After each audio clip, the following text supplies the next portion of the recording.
I always knew there were things my family didn't talk about, names we avoided, stories that stopped mid-sentence. But I never expected the truth to be hidden above my head the entire time. In the attic, in a rusted metal box, I found my grandfather's letters. And what they revealed destroyed everything I thought I knew. One by one, the family fell. And it all started with his handwriting. It started like any ordinary weekend chore. I was helping my mother clear out the attic after years of dust and disuse. Boxes of forgotten Christmas ornaments, yellowed newspapers, old coats that hadn't fit anyone in decades. But something caught my eye near the rafters, a rusted metal tin wedged deep behind a beam, wrapped in a brittle burlap cloth. It was heavier than it looked. The latch was corroded, and when I pried it open, I found a stack of aged envelopes, each one carefully dated, written in tight cursive, and signed, J. Whitaker, my grandfather. He died before I was born. A quiet man, I was told. A respected professor, beloved by his students, devoted to his family. But none of these letters had ever been sent. And as I read the first page, I realized they weren't meant for anyone else. They were meant for me. My family had painted him as a scholar, quiet, bookish, principled. A man who read Latin for fun and never missed Sunday service. But the letters told a far different story. My grandfather, James Whitaker, had once been part of something ancient, something secret, bound not by law but by blood. The early letters were full of regret. He wrote of the Circle, a group he was initiated into during his final year at university. He never named them directly, only referred to their meetings as conclaves, and their purpose as preservation at any cost. There were references to betrayals, of close friends silenced, of deals struck in back rooms, and of an oath that could never be broken. One passage read, I traded part of myself that day. I gave them what they asked, and I took their gift in return. But now, it lives in all of you. This wasn't the man in the framed photo downstairs. This was someone else. Midway through the stack, one letter was folded differently, not in an envelope, but wrapped in a faded blue ribbon. The ink had bled from age, but the message was clear.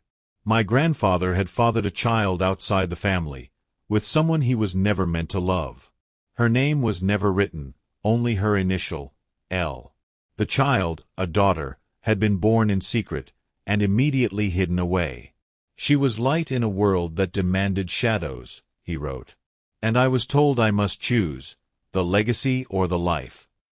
He chose the legacy. The letter confessed that his decision caused a fracture. Those in the Circle demanded purity, order, control. The child had no place in that world. But she survived, somehow. And her existence was never spoken of again. Until now. That child, according to the letter, had descendants. Which meant the bloodline didn't just split. It was still alive, and possibly cursed on both ends. Tucked between two letters was an old black-and-white photograph, curled at the edges, the image faded but haunting.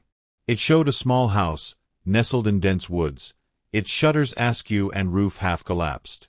On the back, in my grandfather's handwriting, where it began. Never return.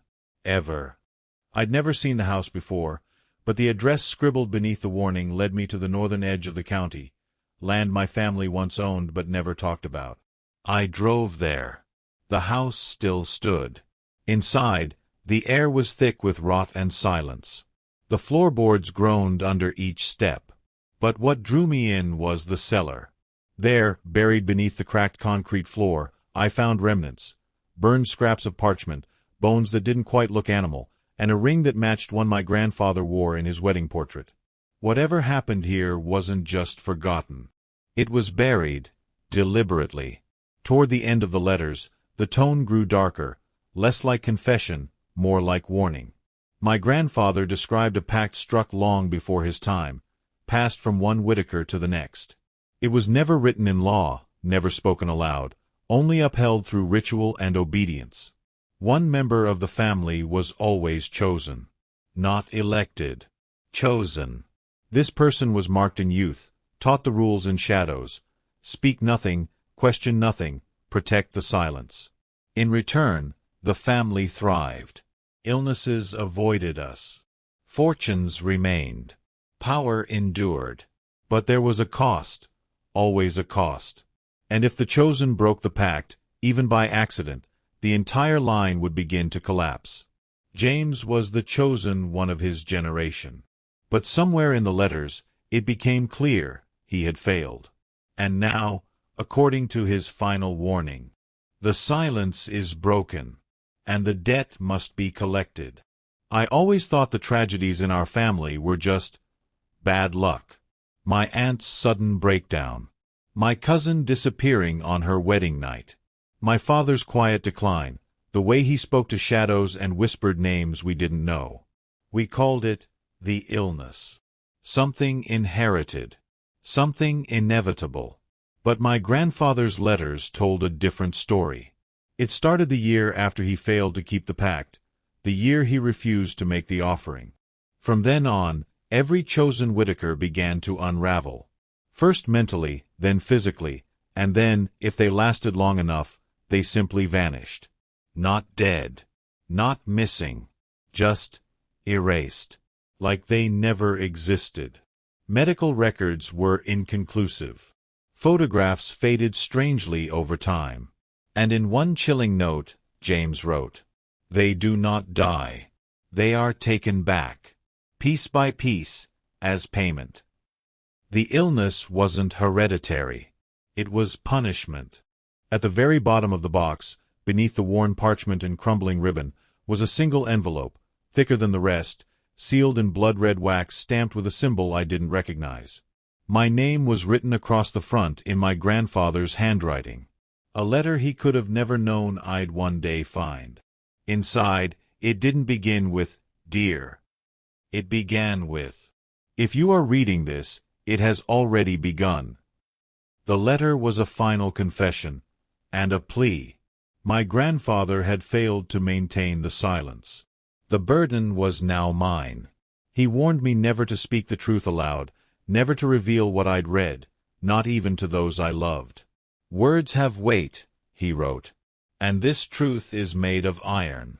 He ended with one last sentence, hurried, panicked, as if written in his final breath. "They always come for the last one who knows." It began 3 days after I finished the last letter. My cousin Daniel was found at the bottom of his stairs. No sign of struggle, no trauma, but his face frozen in a look of pure terror. A week later, my Aunt Miriam never woke up, though her bedroom was torn apart from the inside. Then it was Uncle Felix. His body was never found, only his shoes, neatly placed on the shoreline where the river bends. One by one, the family began to fall. No pattern, no cause, just a gone. And now, I hear things. A name I don't remember telling anyone, whispered through vents. Lights flicker. My reflection lags behind. I thought uncovering the truth would break the curse. But the truth was the curse. There's one letter left unwritten, mine. And if you're reading this now, it means I didn't make it. And they're not done yet.